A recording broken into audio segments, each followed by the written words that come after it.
नमस्कार। चलिए आज बात करते हैं भारत के सबसे जटिल और चर्चित मुद्दों में से एक की, अयोध्या विवाद। तो सवाल ये है कि आखिर ये सब शुरू कैसे हुआ। ये एक ऐसी जगह है जिसकी कहानी सदियों पुरानी है और जो हिंदुओं और मुसलमानों दोनों के लिए बहुत मायने रखती है। तो सबसे पहले ये समझना जरूरी है कि आखिर एक ही जमीन का टुकड़ा दो अलग अलग समुदायों के लिए इतना खास क्यों है। तो देखिए, इस पूरे विवाद के केंद्र में जो ढांचा था वो थी बाबरी मस्जिद। इसे 16वीं सदी में मुगल बादशाह बाबर के एक कमांडर मीर बाकी ने बनवाया था और यहीं से इस पूरे मसले की जड़ सामने आती है।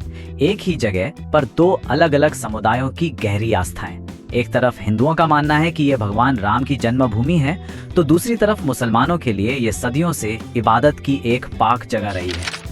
अब ऐसा नहीं है कि ये विवाद कोई नया है, बिल्कुल नहीं।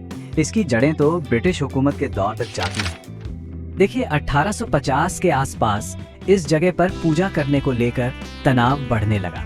तो उस वक्त की ब्रिटिश सरकार ने क्या किया, उन्होंने 1859 में एक बाड़ खड़ी कर दी।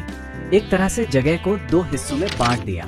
तो हुआ ये कि इस नए इंतजाम के तहत मुसलमानों को अंदर वाले हिस्से में नमाज पढ़ने की इजाजत मिली और हिंदुओं को बाहरी हिस्से में पूजा करने की।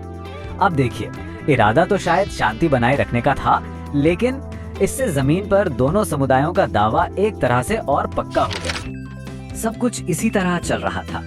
फिर आया साल 1949 और ये एक ऐसा मोड़ था जिसने इस पूरे विवाद का रुख ही बदल दिया। दिसंबर 1949 की एक रात अचानक मस्जिद के बीच वाले गुंबद के ठीक नीचे रामलला की मूर्तियां मिली और बस इस एक घटना ने वहां के हालात पूरी तरह से बदल कर रख दिए। तो हुआ क्या, जैसे ही मूर्तियां मिली उस जगह को विवादित ढांचा घोषित कर दिया गया। फौरन ताले लगा दिए गए और बस यहीं से शुरू हुई एक लंबी कानूनी लड़ाई। दोनों ही समुदाय इस मामले को अदालत में ले गए। अब ये मामला सिर्फ कोर्ट कचहरी तक सीमित नहीं रहा। इसके बाद इसने एक बहुत बड़े राजनीतिक और सामाजिक आंदोलन का रूप ले लिया। खासकर 1980 के दशक में राम जन्मभूमि आंदोलन ने पूरे देश में जोर पकड़ना शुरू कर दिया। ये अब सिर्फ एक स्थानीय विवाद नहीं था, बल्कि एक राष्ट्रीय मुद्दा बन चुका था। और इसी बढ़ते आंदोलन के बीच 1986 में एक बहुत बड़ा फैसला आया।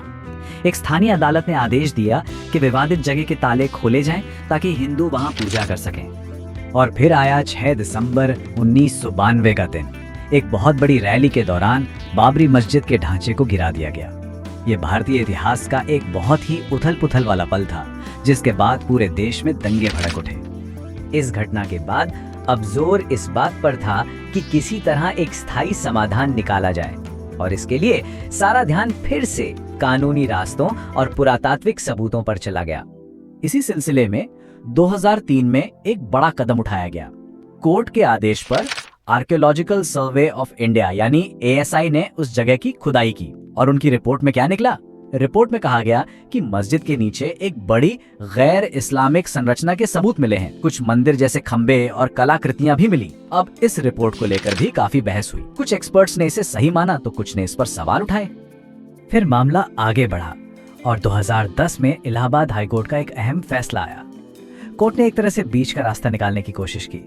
उन्होंने विवादित जमीन को 3 बराबर हिस्सों में बांट दिया।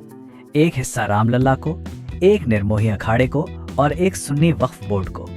लेकिन दिक्कत ये थी कि इस फैसले से कोई भी पक्ष खुश नहीं था और सब ने इसके खिलाफ अपील कर दी। और यहीं से इस लंबी कानूनी लड़ाई का आखिरी चैप्टर शुरू हुआ, जो पहुंचा देश की सबसे बड़ी अदालत, सुप्रीम कोर्ट। आखिरकार 9 नवंबर 2019 को सुप्रीम कोर्ट का वो ऐतिहासिक फैसला आया जिसने इस विवाद पर विराम लगा दिया। कोर्ट ने पूरी विवादित जमीन रामलला को यानी मंदिर बनाने के लिए दे दी। मुस्लिम पक्ष को मस्जिद बनाने के लिए अयोध्या में ही एक दूसरी 5 एकड़ की जमीन देने का आदेश दिया गया। और साथ ही कोर्ट ने यह भी साफ कहा कि 1992 में जो ढांचा गिराया गया था वो एक गैर कानूनी काम था। तो इस फैसले के साथ ही एक नए दौर की शुरुआत हुई। एक तरफ उसी जगह पर राम मंदिर का निर्माण शुरू हो गया, जिसका उद्घाटन 22 जनवरी 2024 को हुआ और दूसरी तरफ सरकार ने धन्नीपुर में 5 एकड़ जमीन मस्जिद, अस्पताल और एक कम्युनिटी किचन के लिए दे दी। देखिए, ये पूरी कहानी बहुत जटिल है और इसलिए सबसे जरूरी बात यह है कि इस पूरे इतिहास को शांति से, संवेदनशीलता के साथ और सही जानकारी के आधार पर समझा जाए। तो आखिर आस्था, संघर्ष और कानून की इस सदियों लंबी यात्रा से हम क्या सबक सीख सकते हैं? ये एक ऐसा सवाल है जो शायद हमें हमेशा सोचने पर मजबूर करता रहेगा।